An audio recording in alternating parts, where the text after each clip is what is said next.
Panginoon, gawin mo akong mas malakas sa harap ng mga problema. Lord, gawin mo akong mas malakas sa araw na ito. Bigyan mo ako ng malakas na faith dahil sa mga nangyayari ngayon sa aking buhay.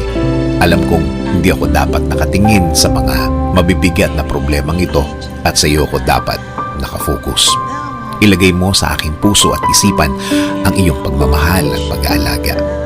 I-remind mo ako palagi na hindi mo ako pababayaan, na hindi mo ako hahayaang malagay sa isang sitwasyon na iiyak ako ng iiyak dahil sa hirap.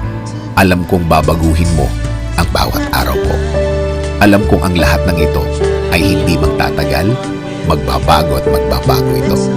At hindi mo hahayaan ako, Lord, na mawala ng loob sa mga araw na darating.